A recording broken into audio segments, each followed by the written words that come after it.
Welcome to the Accidental Entrepreneur Podcast. It's the third Thursday of February in 2023, and we are, hopefully, live today. So let's get into today's show.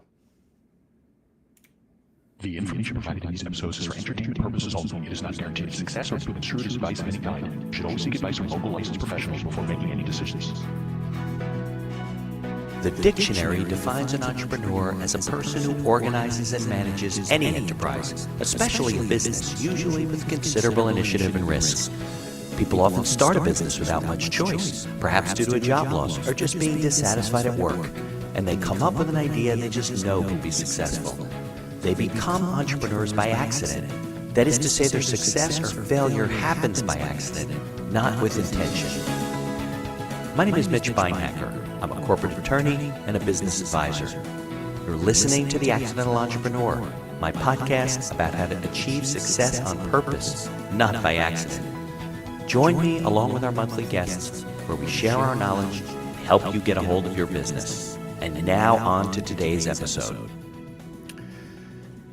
Okay, everyone, welcome to the first live episode of the show. I had been researching for a while as to how to do this, and I'll tell you a little bit about our new studio later in the show. If you see us, because hopefully this is streaming live, and if it's not, I'm talking to myself for an hour, send us an email or a text. If you see us on Facebook, if you see us on LinkedIn, we're definitely streaming live on YouTube, and if you're a guest in the studio, then you would see it, obviously, from being in the studio.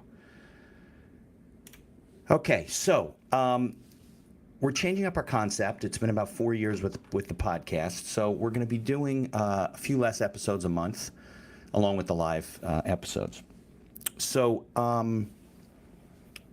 we'll be pre-recording episodes like we always have. We'll be releasing on the second and fourth Friday of every month, so you'll get those episodes come out about 9 o'clock in the morning. And we'll be going live like we are today on the third Thursday of the month, at 10:30 in the morning Eastern Time. And we have guests booked for March, April, May, and June, I believe, at this point, maybe even July. And we'll be booking those guests. We got some real interesting guests. It should be a lot of fun, live read commercials and everything. So I hope you tune in, because over time we'll build up an audience and we'll have actually people listening to this. It obviously gets repurposed onto the streaming platforms and on YouTube. You can watch it later, but live is fun. So we wanted to do it a little bit that way. So one of the exciting things, or the fun things about a live episode, is that we can do some live reads and recognize our sponsors for the show. And we've had some new sponsors joining us as well. So first, our main sponsor is AWeber. They've been on board for a few months. They run our email marketing campaigns. AWeber is a competitor, and in my opinion, a better alternative to MailChimp and Constant Contact. So please check them out. I'll be reading their commercial in the mid-roll of the show. And we also have an affiliate relationship with a production studio called One of One Productions, which is up near the George Washington Bridge, I believe, in Fort Lee. And if you're ever looking to have a show, whether it's a podcast, you want to do a video interview or an audio interview, they have a nice studio up there. You can go there and do it in person right there. They also do editing and stuff if you're recording your own things. And if you want a guest, it's a good way to promote your business or what you do, or a book, or you're speaking, or you're coaching, and you want a guest on podcasts, and there's a lot of directories you can list yourself on to be a guest. You want to have good equipment. You want to have a nice headset. You want to have a good microphone. Some of the podcasts require those kind of equipment. So if you go to our website, my personal website, actually, mitchbeinhacker.com, and I'll talk a little bit about that more later in the show. One of One Studios has put together a guesting kit for us. I think it's $120 or $150, but it includes the microphone, the stand, the headset, everything you need to be a good guest on a show. So you make good, clean audio and video. Actually, that doesn't include a camera, so you'd have to get your own camera if you want a video. But it'll give you clean audio, because they want good feed for their show, and you also want to make good content for you to use to attract people to your business. And there'll be some links in the show notes as well when we republish this to all of their all of the sponsors. We also have a new sponsor coming on in March, the Alternative Board Tab, if you've ever heard of them. They're an advisory business. I'm a big advocate of advisory boards and the use of boards, so it's a bit of a think tank sharing of ideas, and you'll learn more about that in March. But I want to thank John, who runs the Alternative Board in Central Jersey, for coming on board. You'll learn more about that. One of the great things I mentioned is to do a live read of commercials. So normally, or on the pre-recorded shows, and in the future, there'll be an opening roll mentioning the sponsors, and then we'll do a live read with the guest or whatever. But let me read about our sponsors, and then we'll get more into the show. Today, you only have me as a guest to share some ideas about business planning and things that you should do to be successful, and we'll start with our first guest next month, so it won't be as long of an episode this morning. So Aweber, I mentioned to you, is a email marketing system that allows you to automate and market your business. So if you're looking to market and grow your business, or perhaps you just get started and you want to hit the ground running, Aweber is the best choice for online email marketing and automation. From maintaining a subscriber list to drip campaigns and landing pages, Aweber gives you tools and integrations that make marketing easy and fun. As our partner and sponsor, we use their tools to promote the podcast and to market the law firm. Aweber is the best alternative for online marketing. And one of the most important things, and I'll mention this later as well, when it comes to being successful with marketing and growing your business, is to stay in touch with your clients and to build an email list. It's the number one reason why podcasts are successful, and it's the number one reason why people continue to be successful and bring in business. So don't overlook the fact that you're out there networking, you're marketing, you're contacting people, you're doing work for clients. Anybody who's raised their hand and you've met, wants to stay in touch, get them on your email list. Get started with Aweber. They have intro packages, and we have affiliate links in the show notes that you can get started with. But I can't tell you how many times I've met people in marketing, in networking, and they do something, whatever it is they perhaps do, and then months later I need their services and I can't remember who they are because I don't necessarily categorize and catalog everybody that I meet. So as a result of that, if they had kept in touch with me and added me to their mailing list, which I'm always happy to do, they're top of mind for me, and I remember those things. So that's really, really important. I mentioned also One-of-One Productions. So if you're looking to get into podcasting, or you want to market your business and it's something that you like to do, not everyone has to start a podcast. I always say, do the marketing things that are comfortable for you and that you enjoy. Podcasting is fun, but it is work also. I got to do editing. I got to make sure it gets out. I got to make sure, we post the social media stuff and promote it and so forth. Even for today, I had to write a script. So it's not for everybody. If you like to blog and write, do that. But if you'd like to just be a guest and you don't want to have your own show, you can do that. But One-of-One Productions, as I mentioned, is a New Jersey-based studio just over the George Washington Bridge.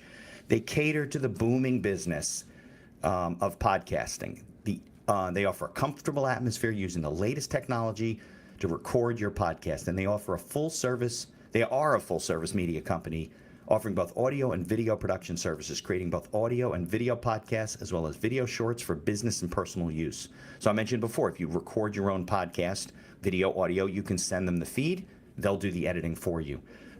Professional audio equipment packages are available through their website for all budgets. And as I mentioned before, if you check out our website, MitchBeinhacker.com, we do have a link to a guesting kit that they've put together just for our listeners.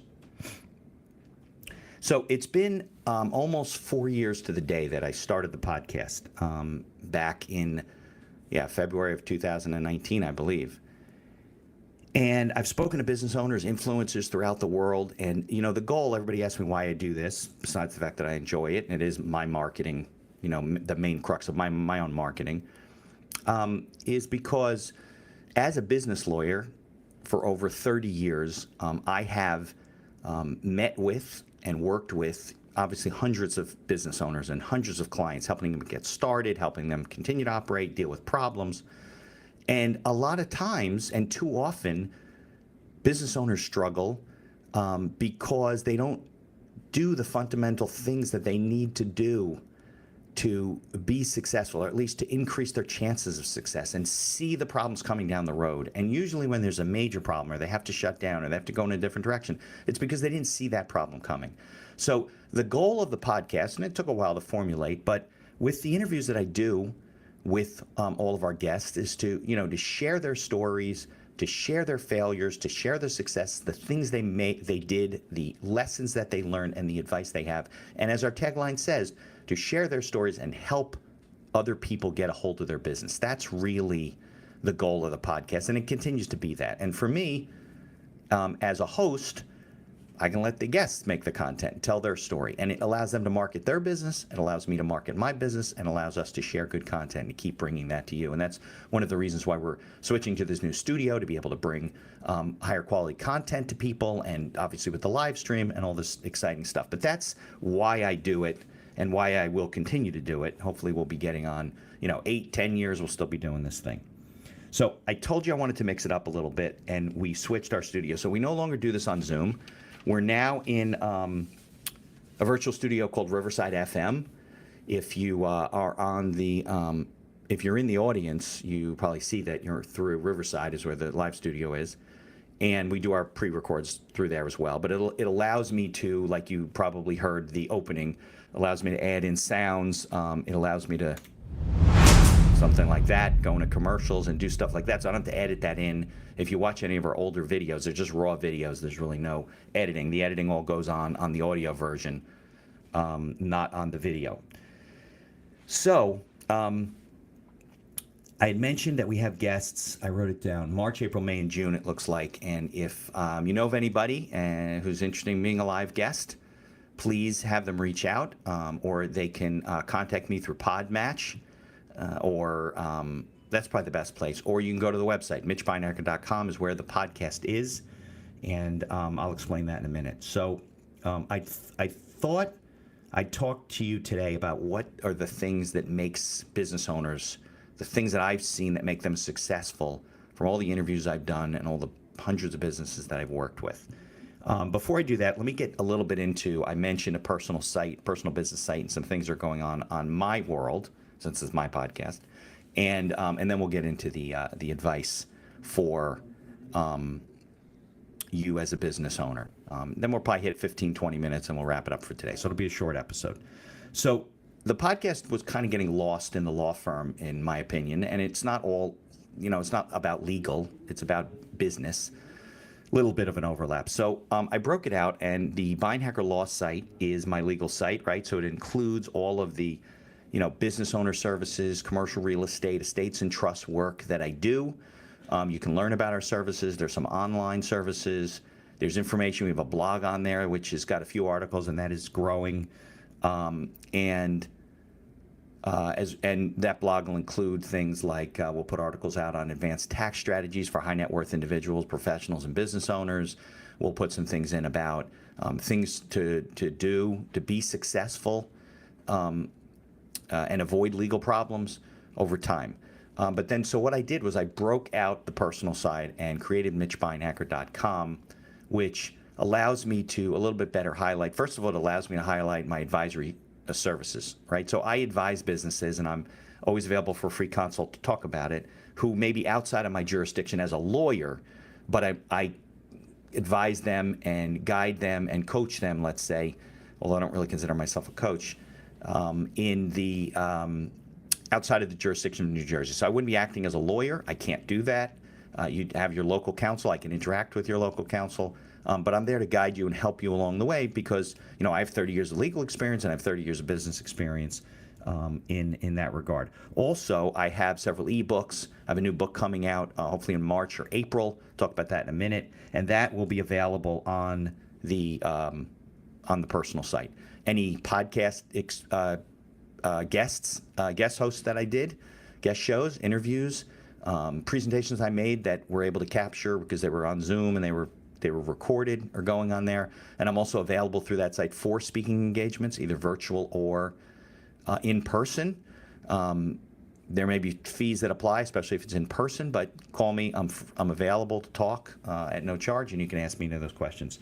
The book, and the book's going to kind of lead me into what we're going to talk about today. So I am fortunate enough to be authoring a book with a good friend of mine, Barry Cohen, who's a publicist, and he's writing a series of books, 10 ways to do various things. So I'm going to put up a graphic here. So this is the book, 10 Ways to Get Sued by Anyone and Everyone, the Small Business Owner's Guide to Staying Out of Court. And like I said, we're getting the manuscript back from the publisher, I believe, the end of the month. We've gotten the copyright, and we will hopefully be going to press in March or April as soon as they can get it set up. It'll be available on Amazon. You can order it in paperback. You can order it on Kindle. It's a primer. You know, it's not a story. You're not going to probably read the whole book, but, you know, it's a primer on 10 things, and I think there's 2 bonus chapters in the book, to know as a business owner, things to do, and you can use it as a resource guide to hopefully improve your chances of being successful. So, some of the things that are addressed in the book, some of them aren't. I'm going to talk about it. Let me tell you about 5 things. I'm going to cover 5? Yeah. 5 things that I think increase your chances of success and help you to stay out of trouble, or when trouble shows itself with your business, as it will, problems with partners, problems with customers, that you're better prepared for that. And constantly I see these problems. They're just regular themes that come up. First and foremost, one of the main reasons that people kind of veer off the road to success, or they stay on success because they have this habit, is putting things in writing, right? A business plan, operating agreements, customer contracts, vendor agreements, because we are notorious for having faulty memories. And it's not any of our faults. It's just the way your mind works. In the book, I interview a memory expert.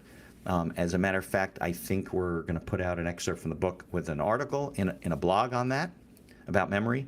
And you see countless examples in the media, in other on TV shows, which obviously are dramatizations, but this is what happens in real life, where people just recall things completely different than what the other person recalls. There's been studies of what they call light bulb moments in time, where you were somewhere where the Challenger blew up, or the World Trade Center collapsed, or whatever, and you were sure that you were with somebody, and it turns out later that person wasn't even in town. Because the way our minds work is that our minds kind of mix things together. We're not a filing cabinet. We're a box of stuff, and we got sticky notes in the box, and those sticky notes stick to all kinds of things, and we get confused. It's not, a precursor to dementia. It's just that's the way our mind works. And we are bombarded with information, especially nowadays, right? We're seeing things on our phone and email and the news on TV and streaming services, and it's all getting confused, and it's hard to keep it straight. So it's very easy for someone else, if you don't have things in writing and you did something on a handshake, or you have a bunch of text messages back and forth, for the other person to feel and really believe that you agreed on X and you're sure you agreed on Y. It's probably somewhere in between. But if you don't have it in writing, it becomes a big mess and costly legal battles, and very difficult for a judge to, wade through. Because he doesn't want to create a contract between the two of you. He doesn't want to listen to each of you, and he's going to decide who's telling the truth.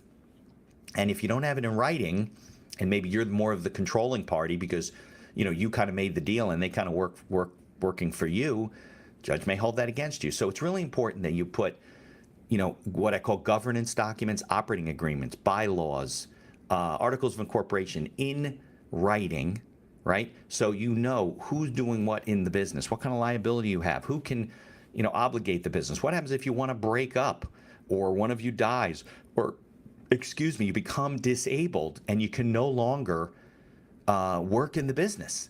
These are real things that I deal with and have dealt with on a regular basis.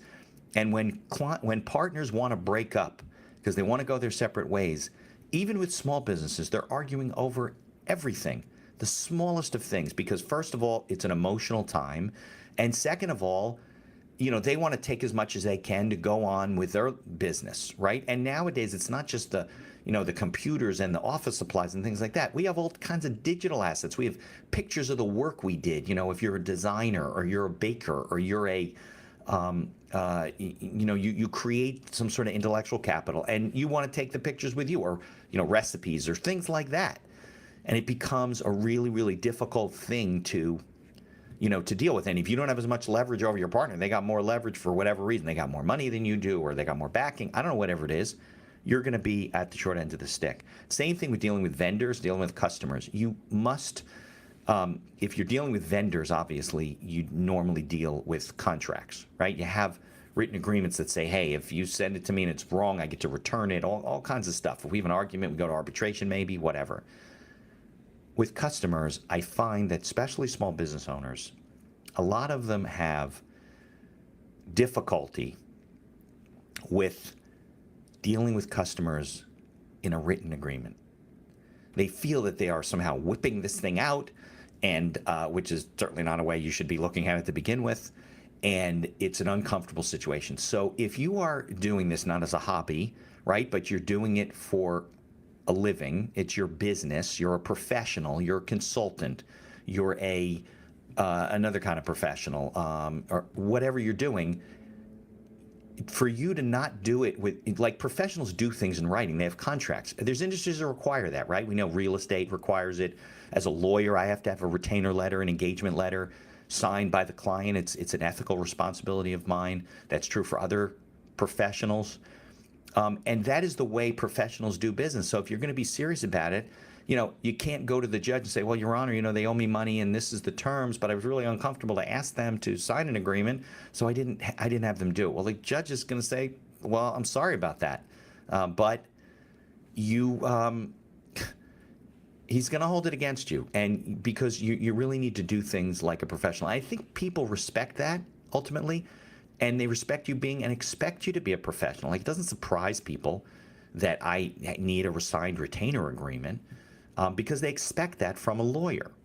So you need to create a system or a methodology, however you want to look at it, where you're comfortable with presenting your contract. Okay? Maybe it's you have your first meeting consultation and you then say, listen, let me put a memo together just summarizing our meeting. Part of that will include my engagement letter for you to review. I will send it to you on e-sign, because that's how I do my retainer agreements nowadays. And you'll be able to review it. And if you like it, you click on it, you sign it, you pay the retainer payment, because as an attorney, I take retainer payments. Not everyone does. And you may do that through a credit card link, secure link, or they mail you a check or something like that, right? So you create a methodology where they're, okay, what do we do next? Well, what we do next is this. And it's a good part of the closing process, a good part of the sales process anyway. So that is the number one thing that people do wrong. They don't put things in writing. They do things on a handshake. They never really, or they put together an operating agreement with their partner. They pulled off the internet, and if people do their own agreements, what happens is they put all the good stuff in there, like if things are great, we're going to do this. They never have the other side of the agreement, which, although it's half of the agreement, it's probably more than half of the issues, is what happens if things don't work out, if we get into a dispute, if we have an argument, how do we resolve it? So that's always missing. Even with guys I know that are in business, have law degrees, and they don't practice, but they do their own agreements. Look, I've been doing this for 30 years. I've written hundreds and hundreds, maybe thousands of agreements. You're doing it for the first or second time. You're just not going to put the things in that I, as a professional, know what to do. So you may not be in my jurisdiction, can work with me. Go to a good business attorney in your area, form a relationship with them, and have them put this stuff together for you, because you can use them going forward. Everything's pinned up, just like having wills. And as a business owner, you got to coordinate those two together as well. You want to know that your partner's got a will and you have a will, and everything's set up so if something happens, the business doesn't go in a tailspin when you're dealing with spouses and family and stuff like that. Also, business plan. I'm a huge, huge advocate of writing a business plan. And a former mentor of mine, he was the first guest on the podcast. He was also the 100th guest. Jack Killian, if you're going to listen to the podcast, if you've never listened before, go back to the beginning. Listen to the first 2 episodes. There are 2 parts with Jack. Jack unfortunately passed away last spring. He was a mentor of mine. He was a good friend, and we miss him a lot. But he was a big advocate of writing business plans and would teach people how to do that on top of all the networking that he taught people to do and whatever, the king of that. he has a good book actually called Network All the Time, and I believe his wife is finishing up the manuscript that he was writing just before he passed. And that book will be out hopefully in the spring or maybe the fall after the summer. So writing a business plan, you can take a course, you can look at all kinds of things online. There are one-page business plans, small kinds of business, shorter business plans. SCORE has one that's probably like 11 or 12 parts.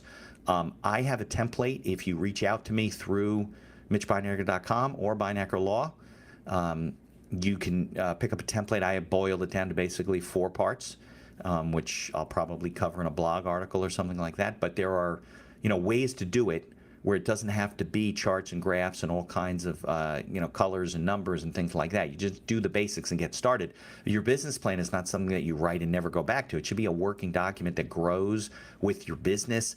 Each part may separate out. Maybe the personnel part, the people part becomes a handbook and a guide for, hiring, firing, and dealing with people in the organization. Your marketing section and market analysis may become your marketing guide, and so on and so forth. So business planning and business and putting things in writing, strategic planning, all that stuff becomes so important. And the ones that are successful, the business owners that I work with that have been and are continue to be successful, they do all that. They do it on a regular basis. And it helps them know, one of the most important parts of your business plan is your financials. Well, these people know their numbers. And that takes me into the next thing. So the second reason why people tend to be more successful than others is just what I said. They know their numbers. They know exactly when they need to add a new employee for one particular thing. I had a guest on my podcast, Cloudy, I think her name is. She has a commercial cleaning company. You can find her. There's a guest episode with her. She knew and knows exactly how much business she needs to grow and how many new customers she needs to bring on. I said it was commercial cleaning before she adds a new crew. I mean, she knew her numbers so well that it was standard business for her. It wasn't like guessing. Okay, well maybe we should add some new people. We're going to bring it. No, she had it down. And the ones that I know that are top of their numbers and know their costs, really their costs, not just cost of goods sold, but their actual cost of operation, and therefore their pricing, and figure out if their prices should go up or down.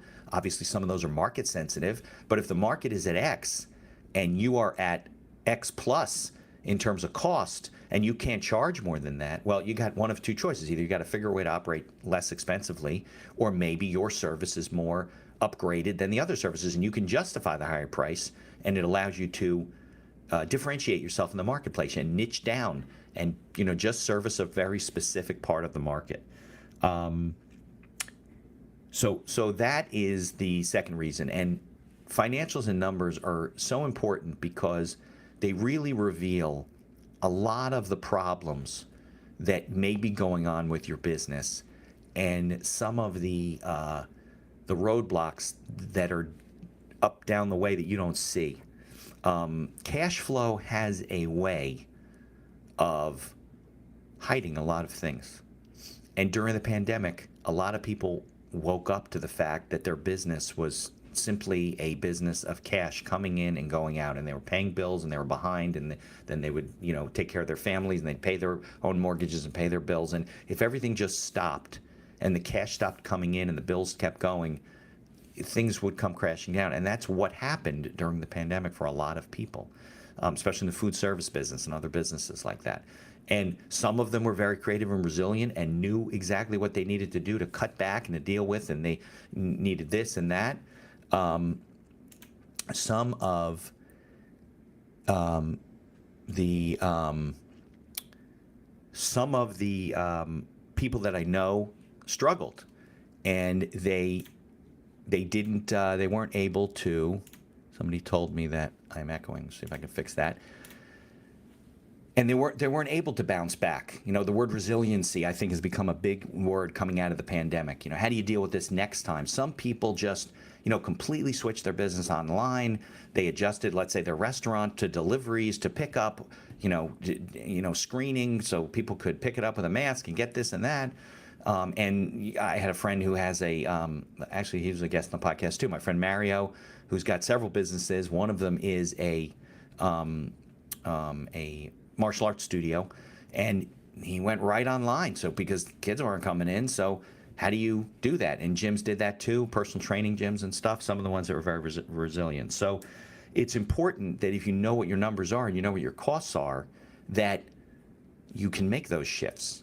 And also, if things aren't working, like, you can't keep doing the same thing thinking that it's going to always work, because if it doesn't, you might have to make adjustments. So if you knew those were coming, and you can grow. Also, and my good friend Jack Killian was a big advocate of this too, when you know your numbers, you can figure out what other ways you can grow your business, what other streams of income can you create to grow your revenue, right? So if one stream of income does dry up or becomes problematic, you have other streams of income that maybe, maybe you have an e-commerce business because, the brick and mortar stores are struggling and not doing well because of something in the economy or a pandemic or whatever's going on. So those are things that you need to pay attention to, but you can't do it without strategic planning, without knowing your numbers.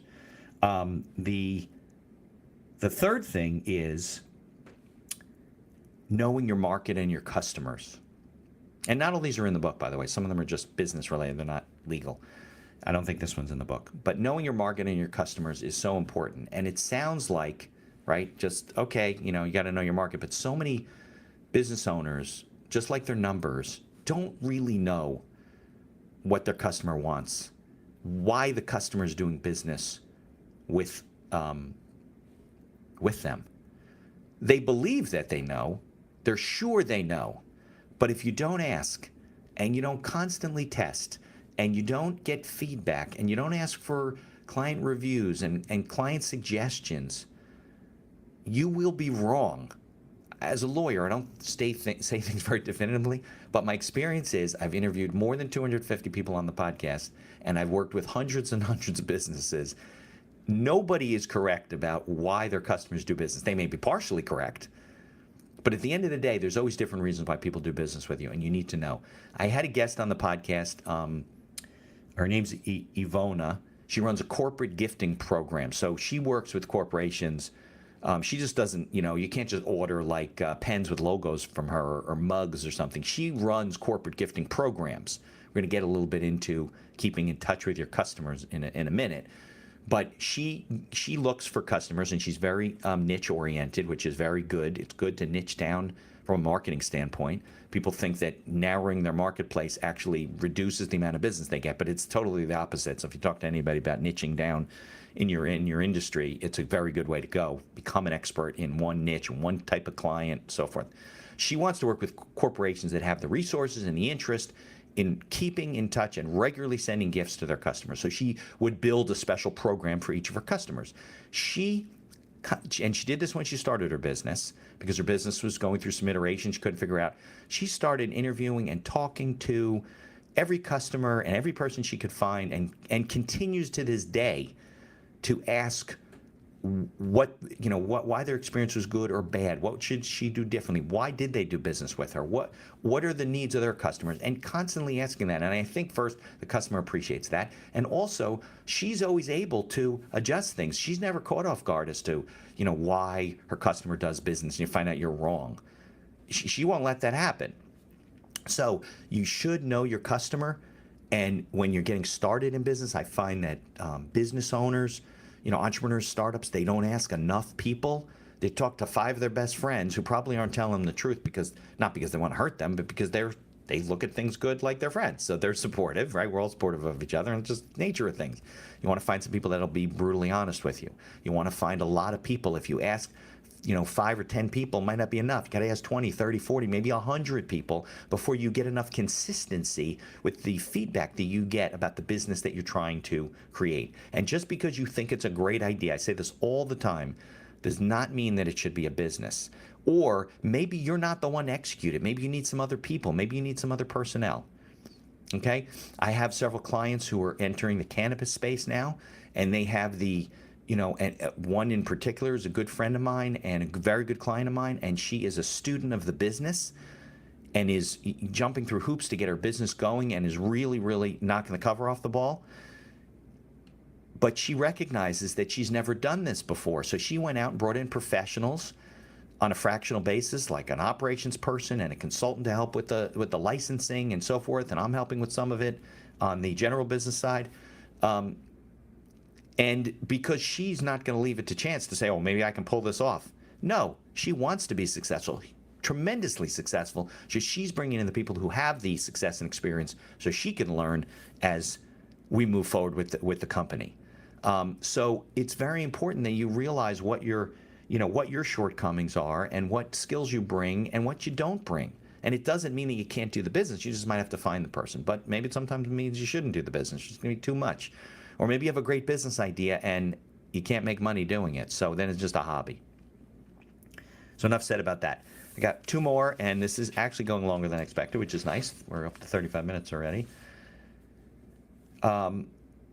The fourth one I actually touched on, didn't realize, but creating multiple streams of income for your business, right?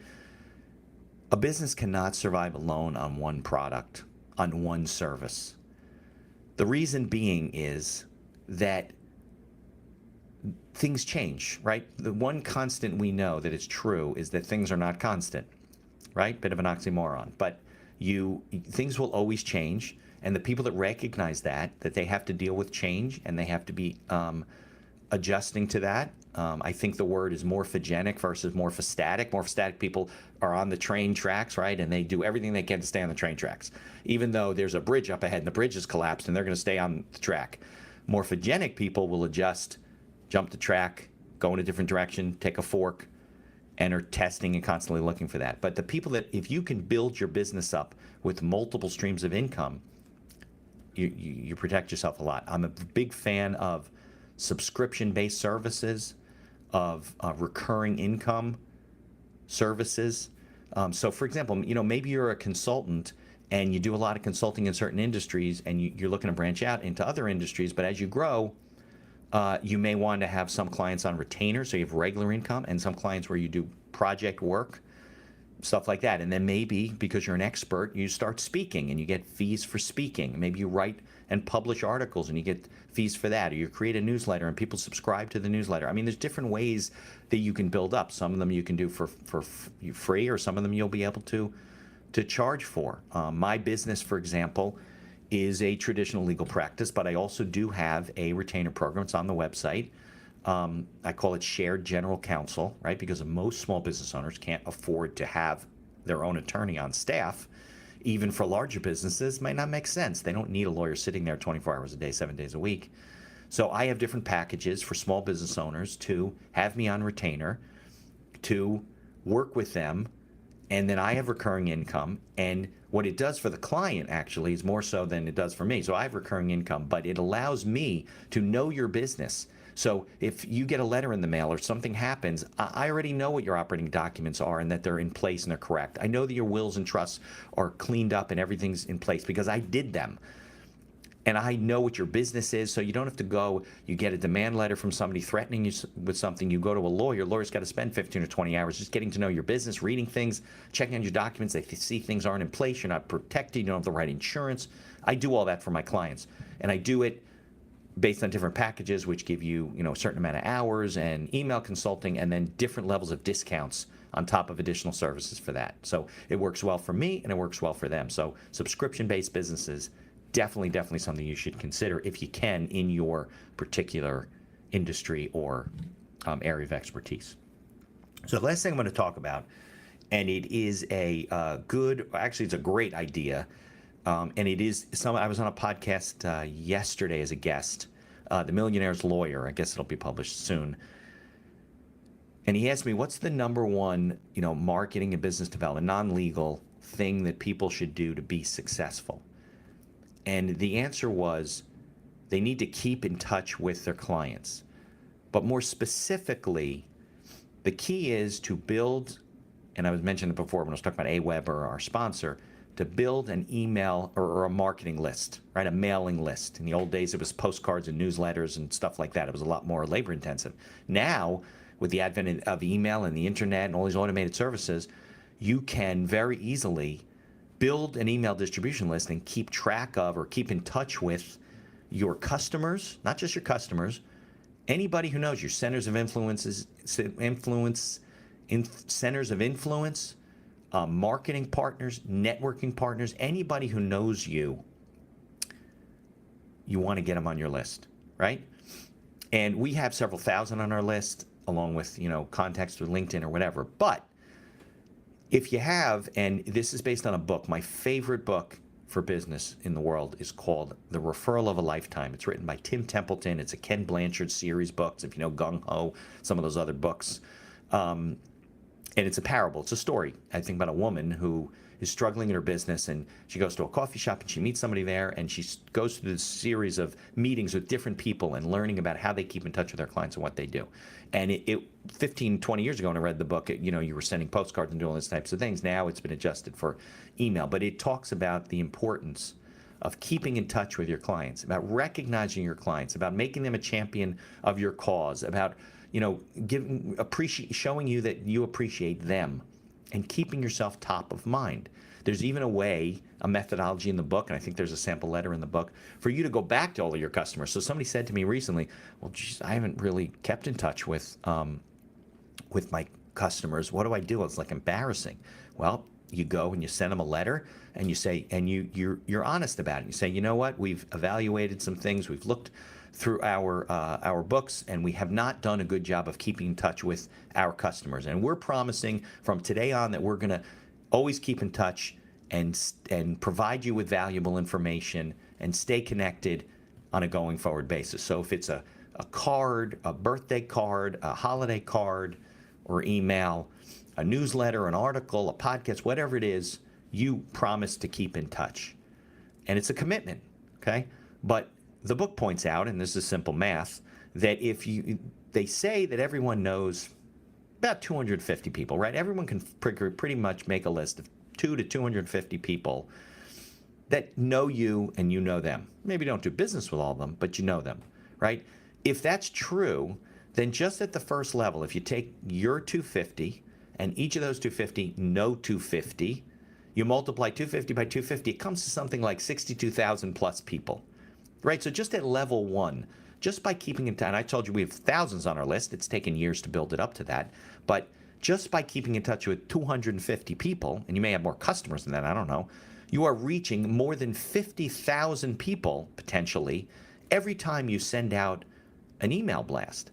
And I get business in the most roundabout ways because somebody got a notice about my podcast, listened to a guest about a topic that they were thinking about. Somebody else mentioned it to this person. That person talked to somebody else about something who mentioned it to their friend who had this problem. And they said, well, the lawyer is in Clark, New Jersey, and you ought to look him up, and they find me. Or they looked up the podcast and they figured out that I'm a lawyer, and they connected with me. And it happens all the time. But it's not magic, and it doesn't happen overnight. So you got to start it. You got to stay in touch with people.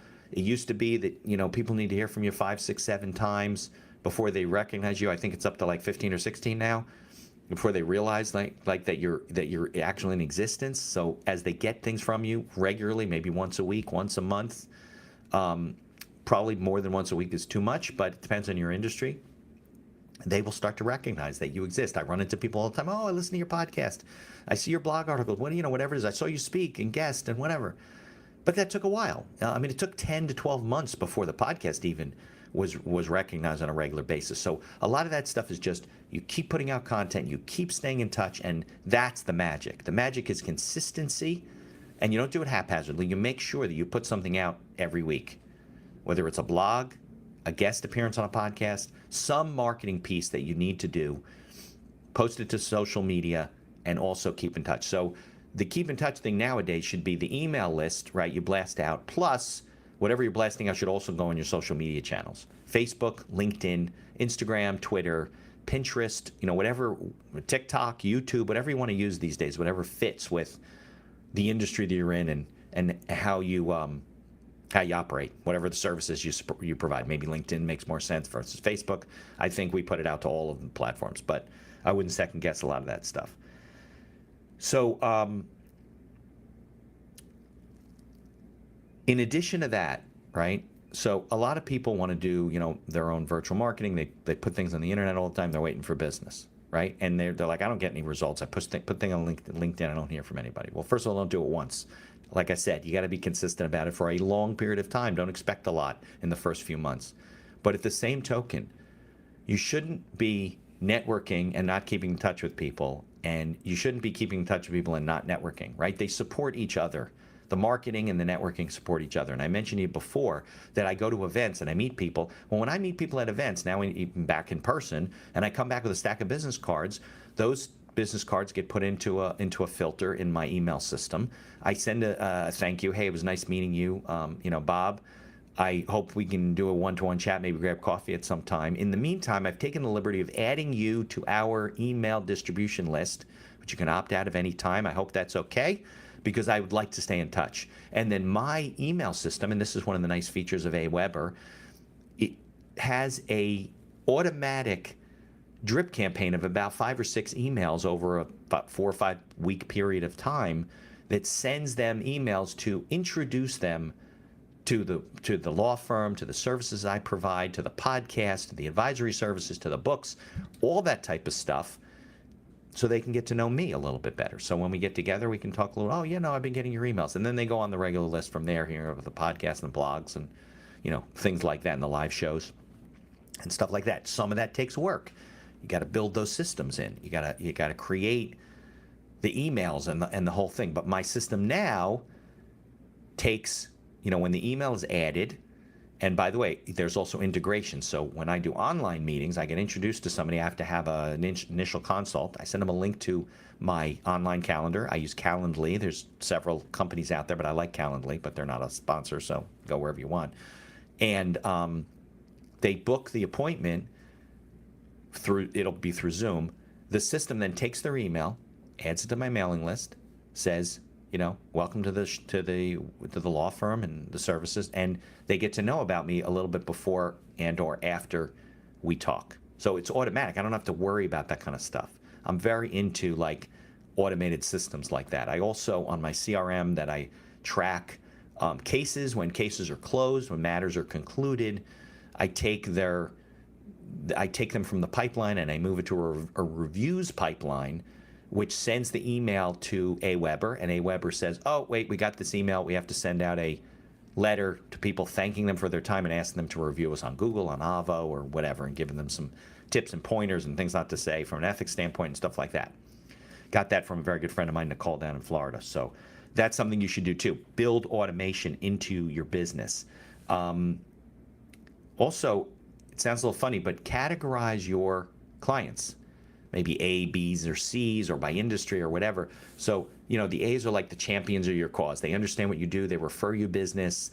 They're available if, you want to use them as a referral source or a reference, recommendation, things like that. B's are ones that working with them, they can become A's. C's, maybe, you keep them on your list, but you don't expect a lot. They're not going to become A's or B's.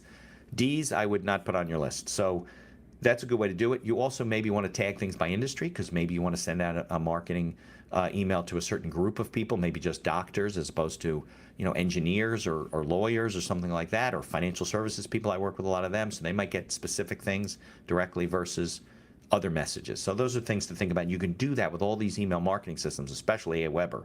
It's a very great way to do it. One of the things, though, that's important is when it comes to automation, the reason that you automate things is because consistency, as I mentioned before, is, the rule, right?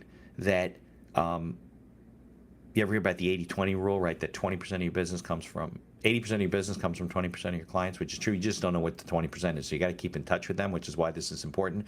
Well, I always say that you should spend 80% of your time marketing and networking, and if you automate it, it becomes a lot easier. And then 20% of your time doing work, like squeeze the work in. And lawyers especially fall into the trap of they get very busy and they're doing their work and they're not going to events and they're stop marketing because it's not automated. And then the business kind of dries up and they're like, oh my God, it's a roller coaster. And it's up and down, and it's a hard way to live and to operate your practice, because it's stressful for anybody when their business is up and down. So if you want to be consistent, you want to know that there's things working in the background and going on while you're doing your work at the same time. So look into automation, integrations between your email system, your calendar, Zoom, your phone, your CRM. There's all kinds of great products out there. You just got to do the research and find what fits your particular, not necessarily industry. I mean, there's ones that are specifically, there's a lot of systems that are managed law firms that I constantly get emails about. I can name 5 or 10 of them. I don't use them because I'm just a sole practitioner now. I have a virtual practice for the most part. I don't need those systems. I've built my own systems, but some people do. They need calendar management. They're going to court. They this and that, the billing and everything like that. So, all that kind of stuff's very important. Bookkeeping, all kinds of automations that are out there that you'd be surprised how easy they are to use nowadays. Okay, so we now hit 50 minutes instead of like 20, which I thought we were doing. Want to remind you, it's the third Thursday of every month. You'll get, if you're on our email list. If you're not, go and sign up. If you're on our email list, you'll get reminders. But the third Thursday of every month at 10:30 Eastern, we're going to have our first guest in March. I don't think I remember who it is. Let's see if they've on here. It is a gentleman named Chris Miles will be on the show. And you'll hear from him and his story, just like you always hear from all of the other guests.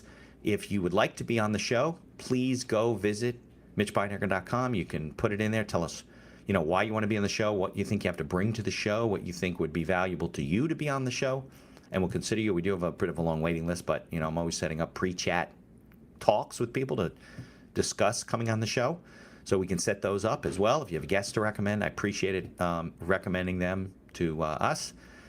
And watch for the book coming out. So be sure to get on our mailing list to know when the book's released and you can get it. So again, I'm Mitch Beinhacker. I'm the host. Let's roll the closing credits, and we will see you on the next live show. Thanks for tuning in. Thank you for listening to this episode of The Accidental Entrepreneur. Opening and closing music written and performed by Howie Moskovich and Made to Order Music. For more information about Howie and his music services, please follow the link in our show notes. If you like the podcast, please tell others about us. You can find us on Apple Podcasts, on Google Podcasts, on Amazon Music, Spotify, and most of the other podcast directories. If you like what you hear, please leave us a 5-star review and feel free to share our episodes on social media. If you have any questions or comments, ideas for the show, or you'd even like to appear as a guest, reach out to us by email at info@beinhackerlaw.com. The Accidental Entrepreneur is hosted by Mitch Beinhacker and produced by Beinhacker Law. If you'd like to learn more about our business and legal services, you can find us on social media or visit our website at beinhackerlaw.com. Thanks for listening, and be sure to subscribe to our feed to be notified of all future episodes.